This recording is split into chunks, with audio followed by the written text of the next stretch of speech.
movies are a form of social commentary and not in any way meant to put down the ideas and ideals of any political or gender identity.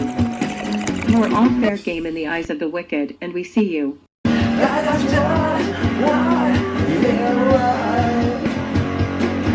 just feels like the world is like a ride at an amusement park, and when you choose to go on it, you think it's real, because that's how powerful our minds are. And the ride goes up and down and round and round. It has thrills and chills, and it's very brightly colored, and it's very loud, and it's fun for a while. Some people have been on the ride for a long time, and they begin to question, is this real, or is this just a ride? And other people have remembered, and they come back to us, they say, hey, don't worry, don't be afraid, ever, because this is just a ride. Gentlemen, this is Democracy Manifest. Have a look at, see that chap over there? He'll take your hand off my penis! The Deputy Secretary, Deputy Secretary, Deputy Secretary. This guy is fucking stupid!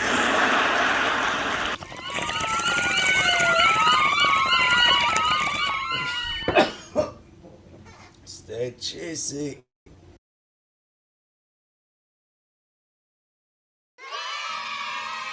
Okay, Starflies, let's get this started. Another episode of Skinny and Useless is beginning. One moment.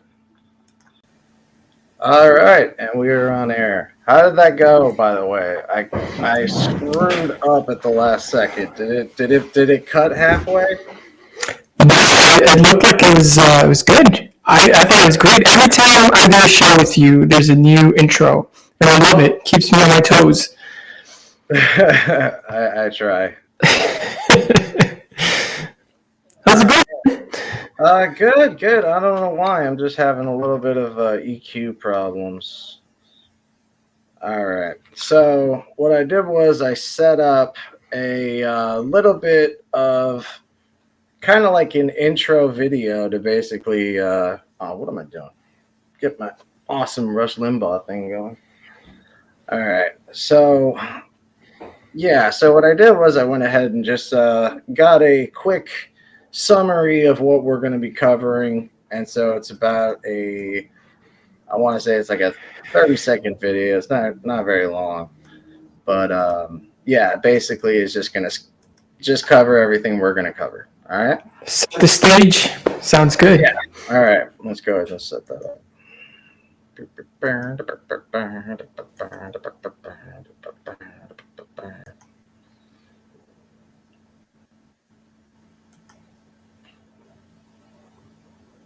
Come on, all you gotta do is play. I'm having some technical difficulties. President Joe Biden will sign a proclamation to pardon certain marijuana offenses, building on broader action he took last year for thousands of people convicted of possession under federal law. The statement from the White House says the new pardons target additional offenses of simple possession and use of marijuana under federal and D.C. law. A White House official says the proclamation includes offenses related to use and possession on certain federal lands, provisions that were not covered by the 2022 proclamation. President Biden also called on governors to take similar action with state marijuana-related offenses, arguing that no one should be in jail or in prison solely due to the use or possession of marijuana. The DEA still classifies marijuana as a Schedule I drug alongside other drugs like heroin and LSD. All right, so I really like that way of covering it, because it really puts things in a perspective at the very end that it's a class A, which means it is just the same as heroin or LSD or fucking angel dust. Right. Well, actually, let me just tell you, because I did a little research on this. Schedule I drugs includes marijuana. Hang on one second. I think your mic might be on really high. How's that? A little bit. You're still kind of static. Oh, is there static? Yeah, like you're really loud, you know? Like when a speaker's blasted too loud and it gives you that kind of sound. Is this better? Yeah, it is better. Yeah. Okay. Yeah, I don't Good. know why I was doing that. I thought it was on my EQ end, so I was trying to check the backing track to make sure it wasn't too loud. Oh, weird. Yeah, so I looked into this, right? And marijuana, Schedule 1 drug, along with LSD, peyote, quaaludes, which I don't even think is a thing anymore. I don't even think they make those. But get this, right? Get this. Schedule 2 drugs, which are a step below marijuana. That means they're less addicting, they're less dangerous, okay? Schedule 2 drugs, cocaine, methamphetamine, oxycodone, fucking fentanyl, okay? Oh my god. Can we like talk about how much bullshit this is? Like, you can't tell me meth and fentanyl are worse than marijuana. Like, who's making that argument still? And this is up on the DEA's website. This is still on the DEA's website. This is the current list. Yes. That is. This is fucking crazy. And get this, you go another level below that, Schedule 3 drugs. You have ketamine. Yeah. Am I going up again? Yeah, just with your tone. Yeah. I think. Yeah, I think you just turned it down a little. I don't know if it. I'm gonna pull the mic away from me. Maybe I'm just speaking too loud, but I'm just really passionate about this issue because it's just bullshit, man. And here's the thing: Quaaludes. I mean, that got stopped. I think in the 90s. Like, I don't even eradicated. I don't even think you can get that in the late 90s. Completely eradicated. But it's just, it boggles the mind that marijuana is still considered at the highest level, of dangerous, addicting drugs. And the crazy thing about it is that we have 14 states. Is it 14? Yeah, 14 states. No, more than that. 24 states, including Washington, D.C., that currently have legalized marijuana.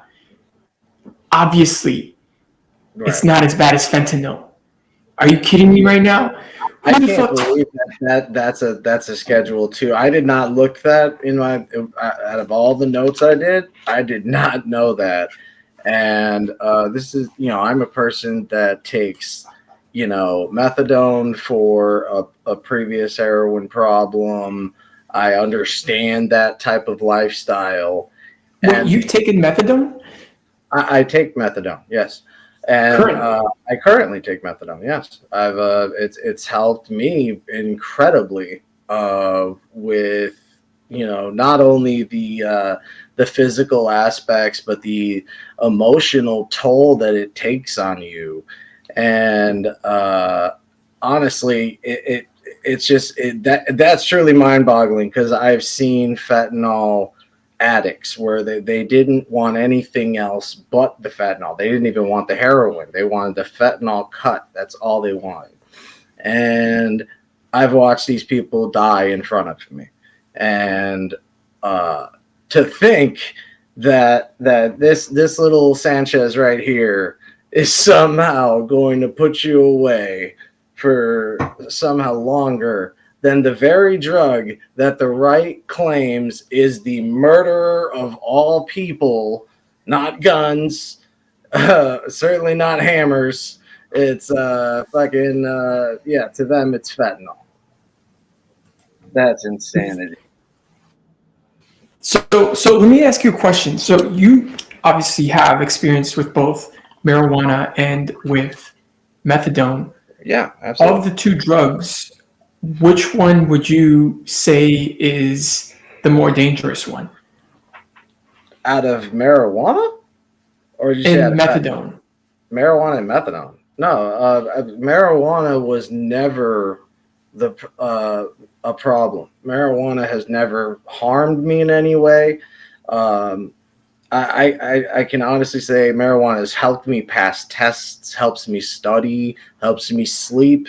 I mean, it has every medical and mental benefit for me as a kid with mental and physical shakes and nerve disorders, which is probably what led to a chemical imbalance, therefore turning me the way I ended up, but I can swear that weed was never anything even to be afraid of, even as a kid, which is why I refused to take this. We took a DARE class, and we actually had to write a contract saying I promised to never smoke marijuana. And I raised my hand and I said, I don't know what I'm going to do in the next 2 days. How the hell am I supposed to make the decision to do something forever? I think this is a bullshit contract, and I don't want to break my own word to myself.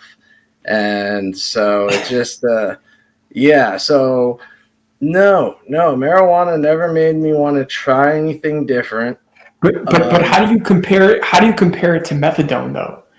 In terms of methadone is entirely a counteractive drug that helps with the physical ramifications of withdrawals, and so you do not get the mental effects. You will, to someone that doesn't have that kind of dosage level, they will, but it's a lot like giving a drunk a Smirnoff Ice. It's, that's a soda to him. But for us, that little bit of that methadone itself, that little bit of the opioid, is what helps us not have to crave it, not have to think about it, not have to want it in any shape, way, or form. And I can just live my life without the fear of withdrawal. It's really not so much I need the drug.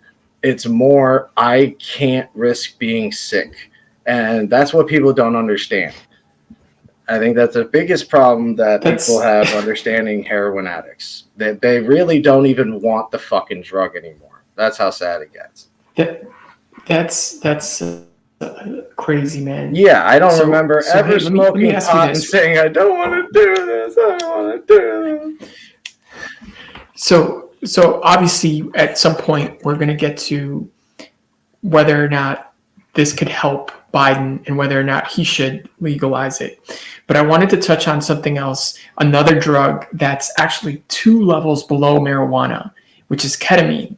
And I wanted to talk about that one in particular because, well, Matthew Perry just drowned in his bathtub, right, as I understand it, not too long ago, because he... No, go ahead. He had apparently taken ketamine, and apparently, I've never taken the drug before, but apparently people that take ketamine go into something called a K-hole. And if there's anybody listening, if there's anyone listening out there, and I'm just talking bullshit right now, please correct me. I'm familiar with ketamine from the earlier 2000s. We called it Special K. We used to buy it in pill form. I remember snorting it. I remember taking it in a few different forms. And it's apparently a big thing right now. Like now it's a big club drug, but it's also because it's so prevalent in the medical field. I've never seen so many commercials for people in pain to try ketamine, which is I believe a horse tranquilizer, which is why we wanted to try it as kids. And so my mom, she has a doctor that was recommending ketamine. And right away, she remembered my days as a teenager and having to deal with it. She never wanted to hear that word again. Well, see, the thing about it is that you're right. It's being used for medical purposes. And the thing is that the claim is that it helps with depression. But I had a sister who was at one point taking ketamine, and she was seeking medical help to administer the ketamine, which she became addicted to it. And apparently these sessions are very expensive. They're not cheap. And so it got to a point where she couldn't afford the sessions anymore. So she started buying it in the street. And it just, it's crazy to me. If it helps people out there, good on them. I'm glad for them. Any kind of drug that helps you. I mean, the person taking it is the person that knows best. But it's just crazy to me that marijuana is demonized so much, and these, horse tranquilizers, methadone, which it sounds like methadone is probably not as bad as it sounds, but meth, like crystal meth, is not as bad as marijuana according to this schedule. It's just complete horseshit. Man. I mean, no, what do you got? So I wanted to talk about some of the counter arguments for legalizing marijuana just real quick, because I wanted to address them in the spirit of being fair and having nuanced debate or whatever. So here are some of the main points against marijuana, and I kind of wanted to get your thoughts. I'll share mine with you as well. So the first one is that it's a gateway drug, and there have been various reports that have come out recently, as it's been studied more, because it's become legal, that marijuana is actually bad for depression. It's bad for memory. It's got all sorts. It's being linked to all sorts of health issues. Thoughts? It has. Nothing is going to be the same for all people. There are merits to certain things. Your blood pressure is going to raise. It's hard for me as an advocate. It was really hard to stay fair and balanced, and so I just, of course, anything that leads to not only the issues you brought up, but anything that leads up to dopamine receptors being affected, it is always going to be a problem if not taken in moderation. And I think that goes for anything. Lethargy, apathy, such as feelings like that. Now, what my thing was, as the false representation of the idea that it tells you that it's okay to be bored and that shit. No, we rode the trains. We went and got more shit to do, but I'm trying to read anything that I said that would have helped their side, and I swear to God, I really tried. Because everything needs moderation. Everything needs checks and balances, of course. And I actually have met a guy, because they say that marijuana is non-habit forming. Now, I've heard this, my whole life. And I have met, because people are snowflakes, everyone's different.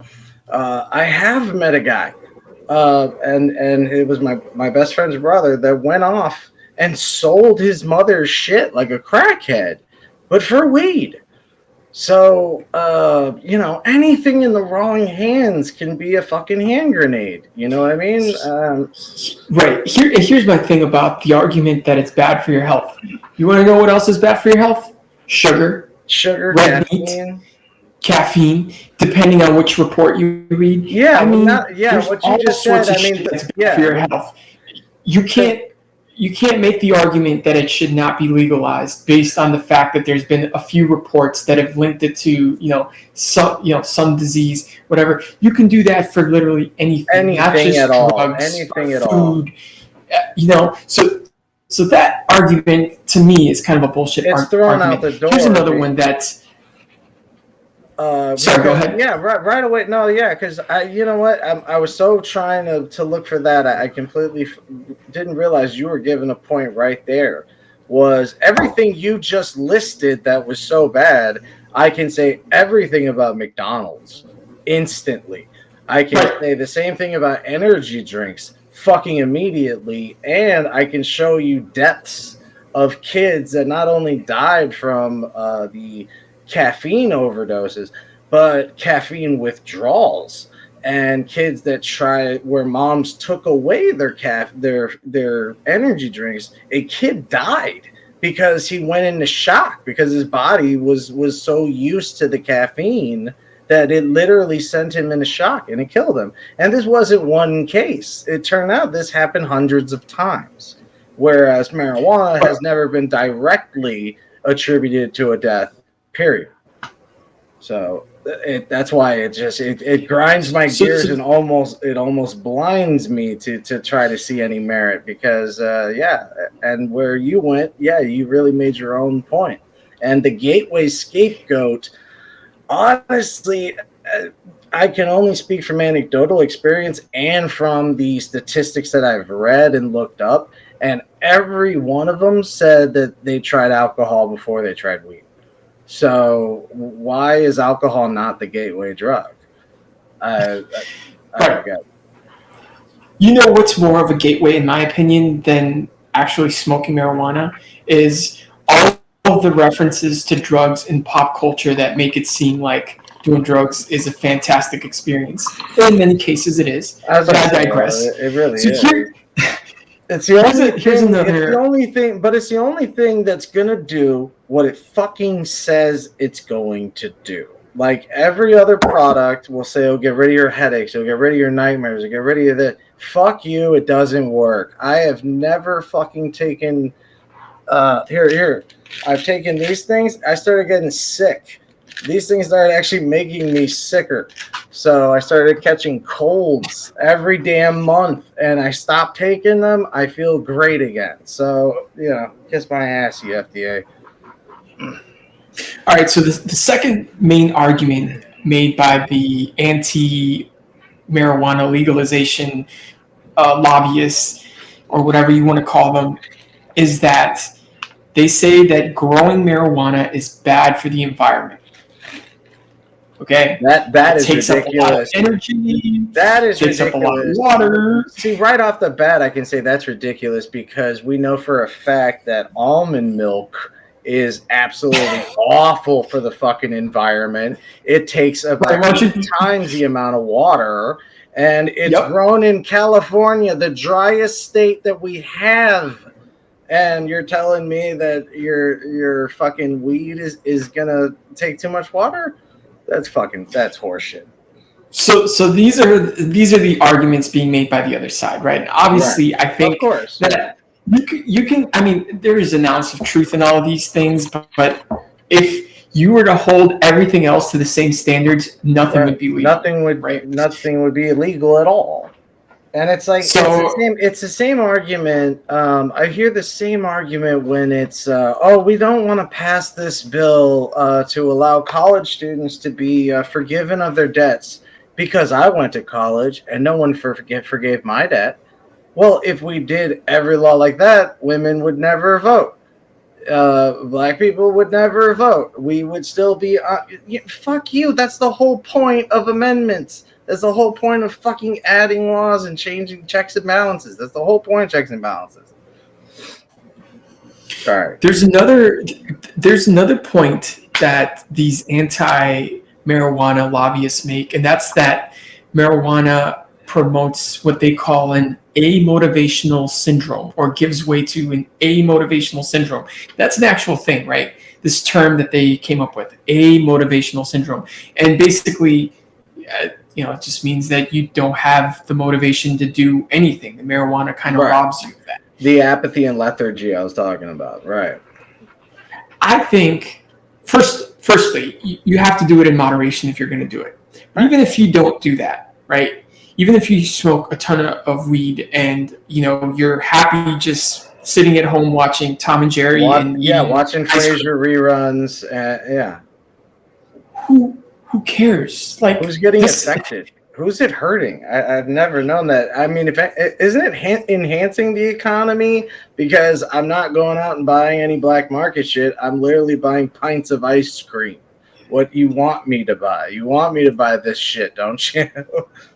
Calling it a syndrome is a bit much, right? In my opinion, it's crazy. But let's talk about what it does do, right? Having marijuana be illegal and keeping this mentality that it's some kind of a gateway drug and that it's bad. What it does do is that it continues to promote this idea of marijuana is bad and people who do it should be arrested. How many lives have been affected for smoking a joint, or for having a little baggie of weed? How many people have gone to jail? And I think that, Biden is doing a great thing in pardoning these folks. but I don't think he's done enough. I think he needs to go a little bit further. I was very upset with the Obama administration when they initially made kind of promises during the campaigning parts. He made similar promises. Biden's at least carrying through with what he's doing, but he absolutely should be doing more. The idea that it's still federally listed as anything, it should literally be a commodity by now. And at the rate you're going, we're not going to have fucking packs of weed. I figured that they'd be in packs like this soon enough, but if you're going to slow this shit down, who is it helping? It's just slowing down the courts. It's just slowing down police productivity.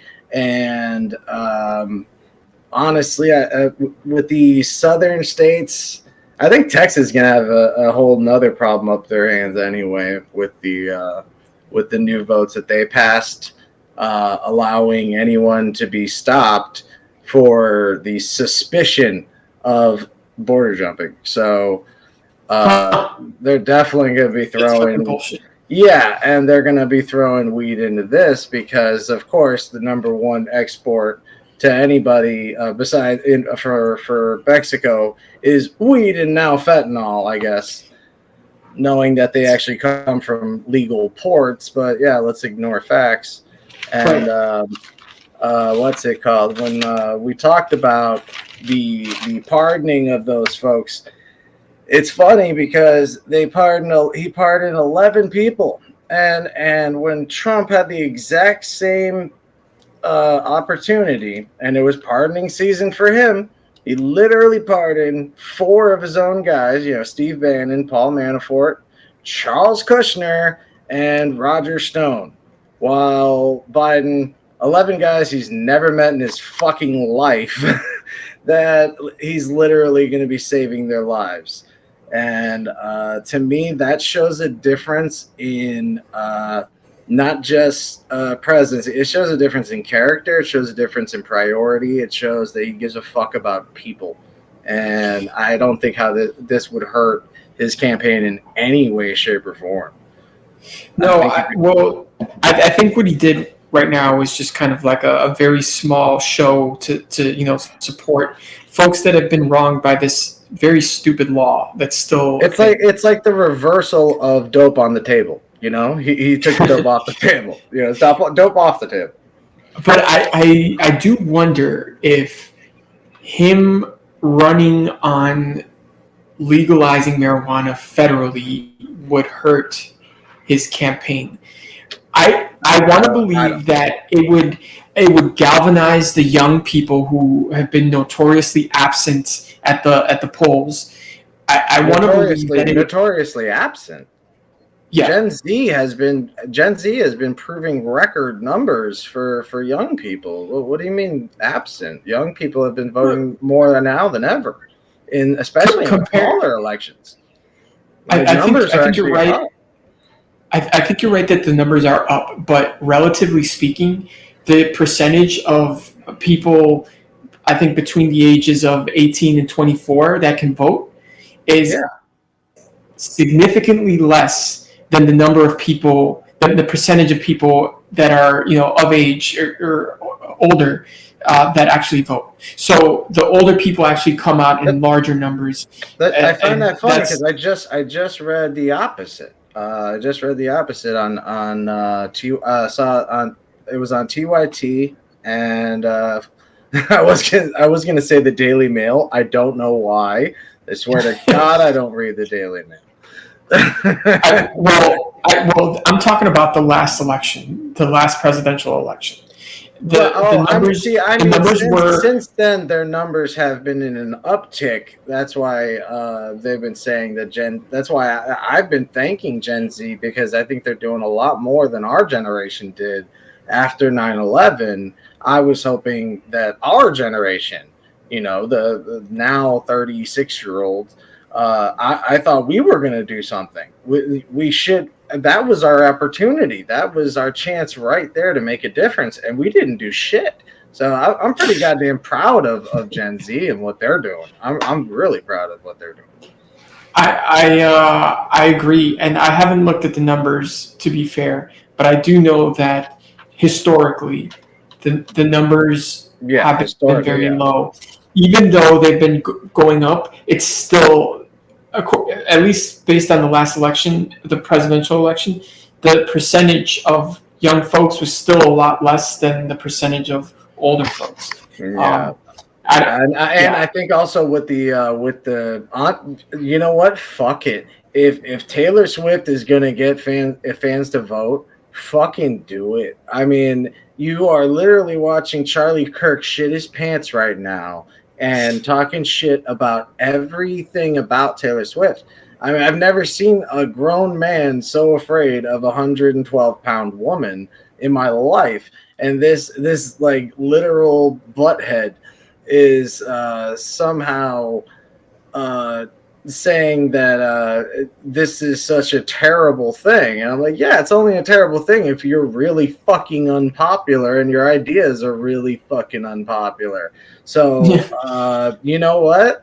I'll wear. I said it. If they start voting, I'll wear a fucking Swiftie shirt. I don't give a shit. I mean, go Swifties, man. Start putting the fucking poll box. Just put the poll boxes right in front of the fucking concerts. America was saved by the Swifties. I mean, this whole thing came from the Time magazine. You know, he didn't get Man of the Year, which is now Person of the Year. You know, he didn't get it. It went to Taylor Swift. This is exactly like why he ran for president in the first place, was because he found out that he was making less money on The Apprentice than Gwen Stefani was making on The Voice. So he got fucking furious and said, I could be fucking president if I wanted. True story. He actually fucking said that.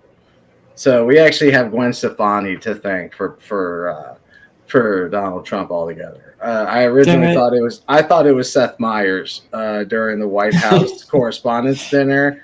He said, I hear Donald Trump's running as a Republican. I thought he was running as a joke. And the only man that didn't laugh was Donald Trump, just giving Seth Meyers just the death stare. And it was hilarious. And so, speaking of disgusting people and the Daily Mail, I always consider the Daily Mail as like Fox's like uglier cousin, you know. And so they made a segment about 11 months ago. I ended up finding this. It's a full-on video that goes on. It's like a journal, I guess. It's basically like they show some scientific journals that aren't even real. Like they show these they don't show any journals or any credibility. But it was made 11 months ago, and it was actually called How America Lost the War on Marijuana. And I swear to God, it just, the whole thing came off like a Ben Shapiro's, like, you know, high school essay that his teacher gave back to him and said, like, I told you to talk about Notre Dame's, I told you to talk about the Hunchback of Notre Dame. What the fuck is this shit? Get this out of my face. Ben, you're a weird fucking kid. You know that? You're a weird fucking kid. He really is. So get this, man. So there's a lot of single issue voters, right? That'll come out and vote on one particular issue, right? And I feel that this can be the thing for Joe Biden that you know gets a lot of people out, because I don't know about you, but I feel like marijuana is sort of a lifestyle. To a lot of people, it's not like wine, right? It's not like, oh, I'm gonna drink. There's a whole culture associated with it. Yeah, we're very loyal. Exactly. And I feel like if you had the chance today to make it legal federally, that people would come out in large numbers and support that. So absolutely. Hey, I should be advising Joe Biden. Yeah, no shit. Like seriously, and what I thought would be a phenomenal idea is because we have bars, why don't we have marijuana bars where you don't have to drink, but you have to smoke and watch. Are you talking about like Are you a talking about like cafe? coffee shops Like in like a cafe from Amsterdam. You come in, you smoke weed, but you pay for their weed, and you just like how they do with beer. You get to try out different weeds of theirs. Whether it's a homegrown or some shit like that. There's a lot of really great homegrown Northern Lights. It's so sad that's you don't smoke anymore, Skinny. It's so sad. Marijuana has become so normalized in so many ways in Chicago. I can't speak for anywhere else, but it has become. Do they have dispensaries? We have dispensaries. We have corner stores. We have liquor stores. We have you can get it, from your nearest grocer. Whether you want the gummies or bud. So get this. I wanted to read to you, if I can, just a small blurb from a Politico article from earlier this year. It says, fighting weed legalization in Capitol Hill can feel like a lonely struggle these days. Marijuana is just as popular as ever. More than half of Americans now live in states where adults can legally possess the drug, and just over 2/3 support federal legalization. In Congress, more and more lawmakers on both sides of the aisle express the same form of support for legal cannabis in the states.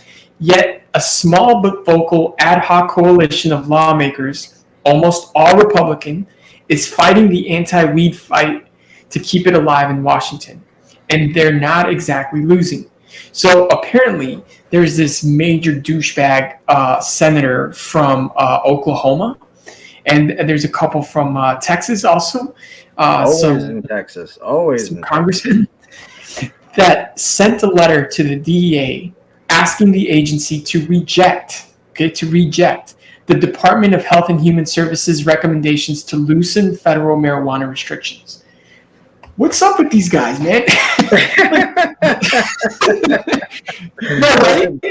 What the fuck? They're the definition of buzzkill. The Dude, definition. can you look this guy up? Because I want to put him up on screen. His name is Lankford. Look up Senator Lankford. Senator Lankford or Linkford? Lankford with an A. Lankford. This guy, man, he looks like he never got invited to a party or I don't know what his deal is with marijuana. Oh shit, we can get him on. Let's get him on the screen. Hang on. Let's get him on the screen. This fucking guy. There he is. I mean, central casting. That's what they love saying now. Central casting. Central casting. Look at that man. Look at that guy. Man. Look at this guy. Man. This man is leading the fight against marijuana, and he's not exactly losing. He's doing everything in his power in Congress to stop any sort of law or bill that would advance the legalization of marijuana at a federal level. It's like, I mean, the guy didn't get invited to 2 parties, and he grew up to be a senator and took it out on everybody. I think he got invited to one party. They were passing the joint around. He took a hit, but it was too much. He threw up everywhere. Everyone laughed at him, and he's been hell bent to get rid of the drug ever since. I don't understand. Let him live it down. That's so how popular. I feel about a lot of these guys. When I look at guys like Ben Shapiro, and it's like, no wonder you're not into drugs, because you're not the type of guy that would be offered any. I wouldn't want to see Ben Shapiro high. When Trump says things like, and I've never had a drink in my life. Could you imagine that? No, we don't want to. We really don't want to. I'm glad you've never had a drink in your life. You know what? Because if you probably drank, goddamn, If you think it's a problem, no way.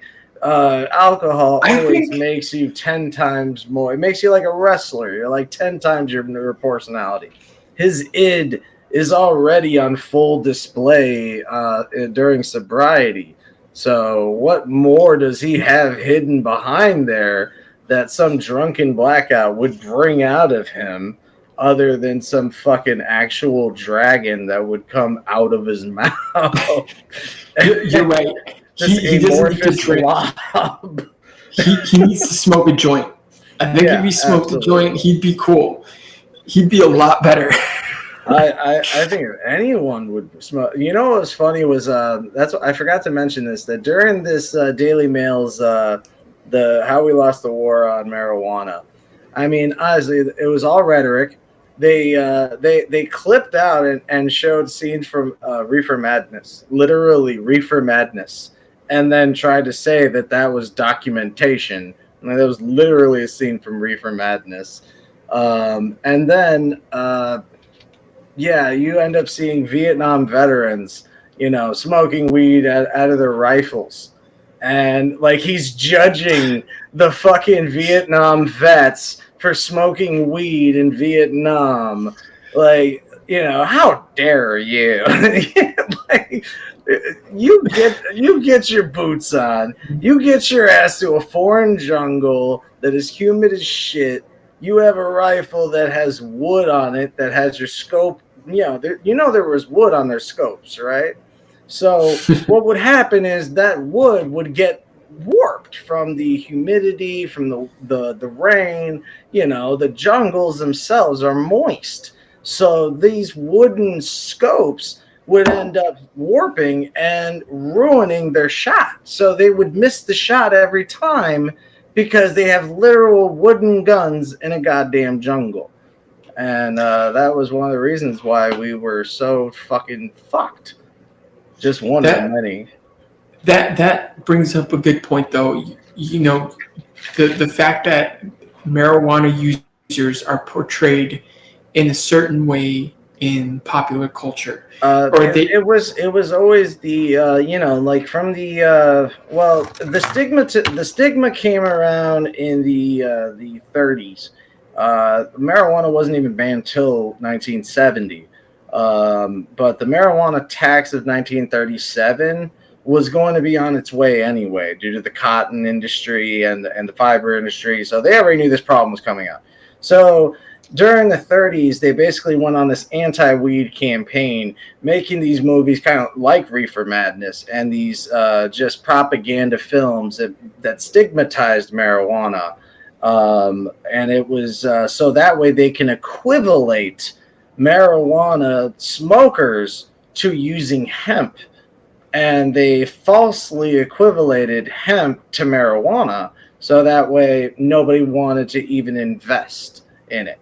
And that was before the actual tax came in, where they said, oh yeah, you know how you have this stronger, better, cheaper fiber? Yeah, go fuck yourself. We're the government. So I feel like it's gotten a lot better in the last 10 years, but I definitely remember growing up and watching the movies, and anytime there was like the stoner or pothead, it was always some like fucking idiot that was like, hey dude, and it would just be clumsy and say stupid shit and be laughing all the time, kind of, but it's not really like that, right?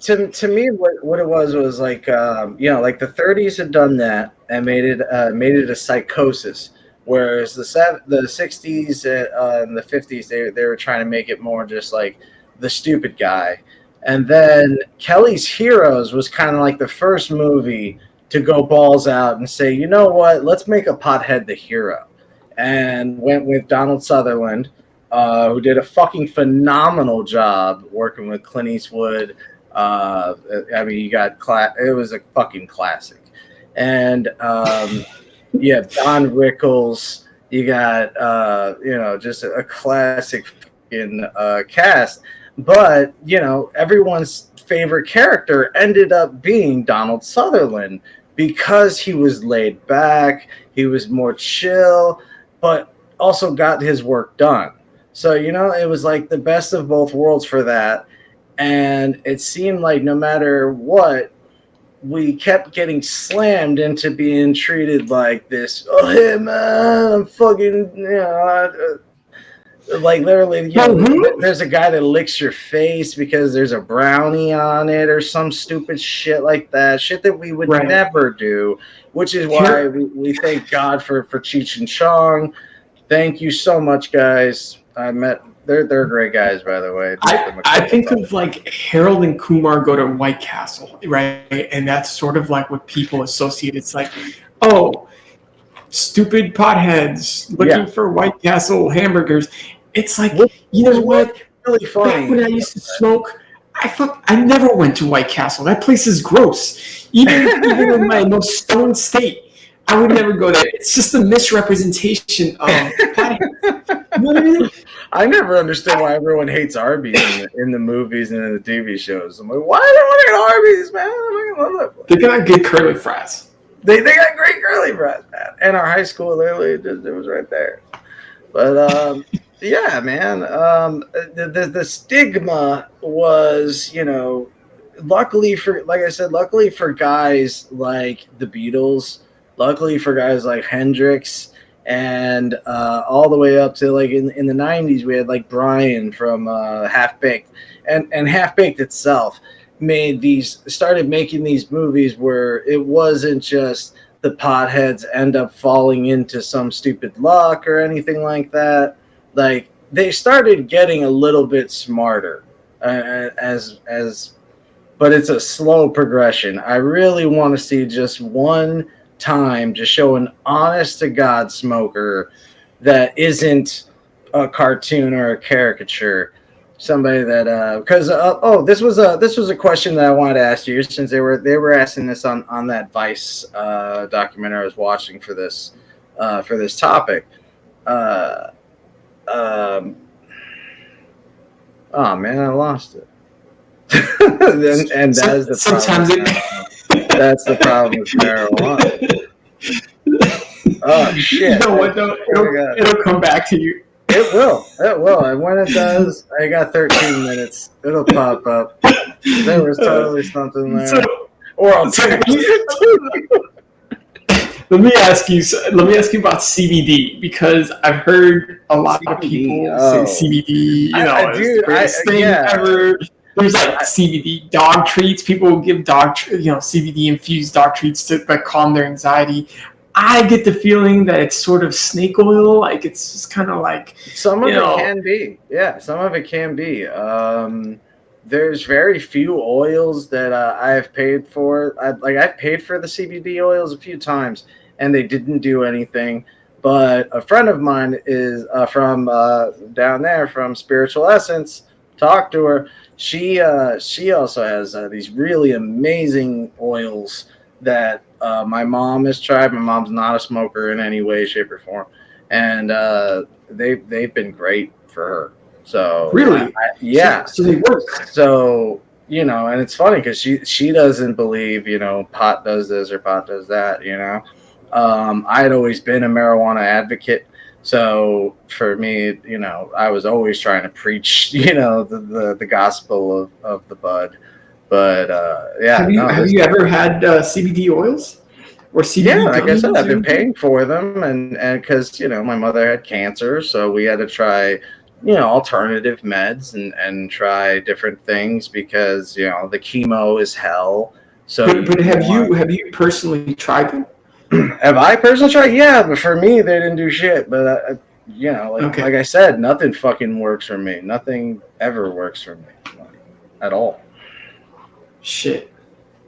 All right. Well, let me ask you one more question about marijuana with regards to the economic factor, because there's a lot of people that will argue for legalizing marijuana because it can be taxed.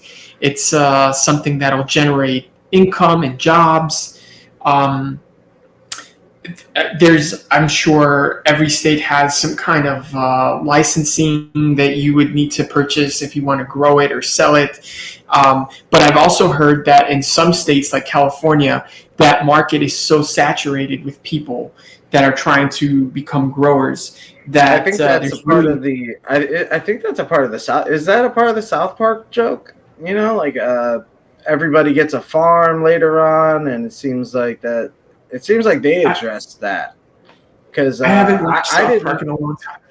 Oh, okay. Because there is one episode where it seems like everyone's getting everybody's growing and everybody starts getting angry. So Stan's father, the Marsh family gets angry at the Token family over selling bud and becoming competition. And I did not understand this this problem.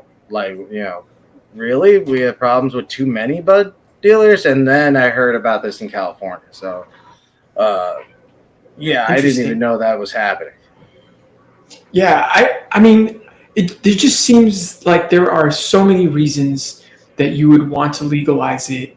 I'm not really understanding what the logic is for not doing it, other than these douchebag congressmen that I don't even understand. Maybe it's like a moral reason, or they feel as though maybe if marijuana becomes legal, everyone's just gonna go out and it's always people, right. It's always this big fear that everyone's gonna go out and just party city all day. They don't realize that no, we've been doing this. Oh, there was my question. Told you I had to come up with it. Do you believe in a functioning addict? Do you believe they exist? Since you are not familiar with the drug world, do you think that there are functioning addicts? And I'm not talking 5 years. I'm talking 20 years. Yes, I do. I do think that there are functioning addicts. In fact, I'll tell you that I work with several people who I believe are functioning alcoholics that are just drunk from the minute they get up to the time they go to bed, and they function, and sometimes they're like very effective. They can speak their mind. They're bold. In other situations, they may say the wrong thing, but I think you can function while being an addict. Vice was literally questioning this like as if it was a big philosophical question, and to my anecdotal experience, I know, and I've known hundreds, throughout my life, just coming and going. And it's a very, very fucking normal thing. If you don't think that we're going out and smoking for, a break, that's one thing. But there are people that need to go shoot up in the bathroom and need to go do some fucked up shit. It sucks, but this is their curse and their burden. So it's hard. I mean, of course, I'm going to ask you, do you think they should be fired once found out? If found out, but they've never had a problem, never failed, never failed to meet a quota, never failed to meet a job, fucking, achievement, any kind of goal. Do you think? No, absolutely not. I think that you judge people's work performance based on how they perform at work. You hold them to the same standards as everyone else. I don't give a shit if I'm a manager. I don't care if you go home and you get stoned stupid and pass out. None of my business. But I do care about how you perform at work. So if it is affecting your work, then at that point I would care. But if it doesn't, who gives a shit? Especially if you need it. See, like I've had when I worked for Dunkin' Donuts, I had a couple addicts under my belt at my store, and I knew what they were doing. I found out, and I told them to we'll just keep it between us, because they never once had let me down, and it was keeping them, streamlined. And it made me think of guys like Dimebag Darrell, who, even with an awesome name like that, he had an alcohol problem so bad that, you know, his shakes were so visible that, you know, Zach Wilde would ask him, you know, can you play, bro? And he goes, oh, no, man. And he'd give him a fifth of Jack Daniels. He would gulp that shit down and suddenly just shred, you know? So these people were doing drugs at work?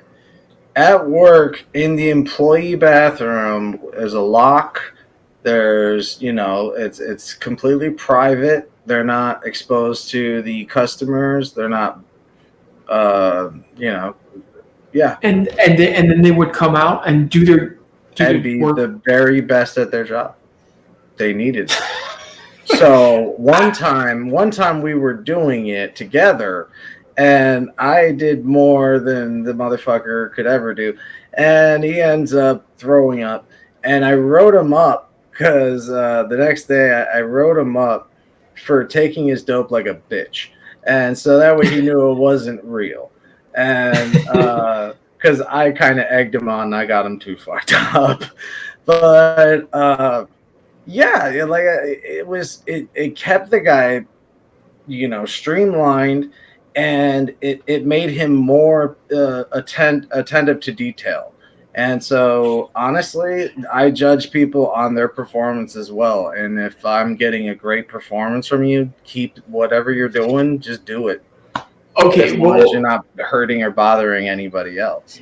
I don't know how I feel about people doing drugs. Yeah, that's why I wanted to ask you, because it's a very nuanced issue. It is. Well, that's different than like a functioning addict, because I mean, if someone smokes weed every day, for example, but they do it after work at home, that's a different story. That's not an addict. An addict has to have their shit like every 3 hours. You know, an addict needs to stay buzzed at all times. An addict cannot go that long. They get seizures, or they can have, you know, serious alternative effects. I've seen many people have seizures from not getting their fix, and you really could have helped them out. And even actually, when people are pregnant, when they find out you're doing dope, they tell you to keep doing it. They say if you stop, the baby dies. That's what happens. Your body goes into shock. So holy shit! It's a very yes, and it happens every day, thousands of times a day, and it's a real issue, not a stigma. It should not be. You know, this is why I really feel for the disenfranchised, the homeless, and for the addicts, because just like Tyrion Lannister, I have a soft spot in my heart for cripples, bastards, and broken things. So I can't help but see that and find the humanity within it. And I think that's the problem with other people. All right, this is going to sound a little bit fucked up, but it's one thing if you're a functioning addict. That's what a functioning addict is. That's someone that does it. Yeah. Okay. Okay. Well, under your definition, it's one thing to be a functioning addict at working at Dunkin' Donuts or Chipotle. Like, the worst you can do is piss off a customer or like fuck up an order or something like that. Right. Nobody's life is on the line. Right. Nobody's life is on the line. It's another thing, right? When you're like a doctor about to perform surgery, or you know, you have some kind of job where you have to make a big decision that affects a lot of people. When you put that in the questions about are there any jobs, that's exactly what popped up in my head, and that was my answer too. Was unfortunately, if a life is on the line, I can't risk that with or without your stuff. I can't have it. I just can't have it. So that would be the only time I draw a line. Like you said, it's one thing to be at Dunkin' Donuts. It's another to have found the guy in a Dunkin' Donuts. I look, like the thing with weed, marijuana, is I'm all for the legalization, but I'll be the first to admit it really doesn't like do much for you in terms of it doesn't make you better at anything. Maybe you can make an argument that it'll get the creative juices flowing. Maybe it'll unlock certain thoughts that Well, you that it does. wouldn't otherwise. But it's not like it's going to make you a better performer, a better writer, a better decision maker. No. It's one of those things like alcohol, like anything else that you would want to do in moderation at your house, or even if you don't do it in moderation, but you're not doing it in a position where you're having to make decisions that impact a whole lot of people. So yeah, honestly, that's the best way to go out on. Everything has its risks and its rewards, and everything needs to be in its moderation. As long as you have that, then you can have a conversation about it. So yeah, I think that's pretty awesome. it's awesome, man. Any final statements? Hey, you know what? Yeah, there was a good conversation. That last part was really hard. That's why I had a lot of trouble with it. Where is that line? Where is that line drawn? Where the addict is no longer where it's no longer a conversation. It's just, hey, I can't have it. I just can't have it. There always will be exceptions. That's why I couldn't just have a blanket answer for any of the questions that we were asking each other. We can't have blanket answers. I guess I would just say to anyone listening, if you've made it this far into the video, there are a lot of organizations out there that are trying to advance the legalization of marijuana and trying to sort of demystify some of these fake, claims about how bad it is. I would just encourage everyone to, get involved as much as possible, because we're never going to get marijuana off a Schedule I drug, being labeled as top tier, addicting, terrible thing, unless we all just start hitting up our Congress people and letting them know how we feel. I think that's the real and only way that we can affect some kind of change. So that's where I would leave it. Absolutely. All right. Thanks, Skinny. All right, man. We'll see you next week with another topic and another hour. All right, man. This was fun, man. Light out. All right, so that was another episode of Skinny and Useless. Interesting conversation, because it is hard to know when to draw your line. Where's enough? It's a good question. You should always ask yourself that, and always know to keep things in moderation. All right, love you guys. Be safe. Be yourselves. Stay free. Stay safe. Stay yourselves. See you on the other side. Most of all, stay cheesy. My friends, in a world so cold, we must remain cheesy. Take it easy, guys. Boodle-doo. Please note these are a form of social commentary and not in any way meant to put down the ideas and ideals of any political or gender identity.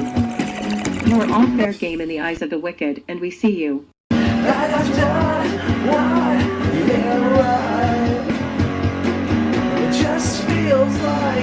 The world is like a ride at an amusement park, and when you choose to go on it, you think it's real, because that's how powerful our minds are. And the ride goes up and down and round and round. It has thrills and chills, and it's very brightly colored, and it's very loud, and it's fun for a while. Some people have been on the ride for a long time, and they begin to question, is this real, or is this just a ride? And other people have remembered, and they come back to us. They say, hey, don't worry, don't be afraid, ever, because this is just a ride. Gentlemen, this is Democracy Manifest. Have a look at, see that chap over there? He'll take your hand off my penis! The Deputy Secretary, This guy is fucking stupid!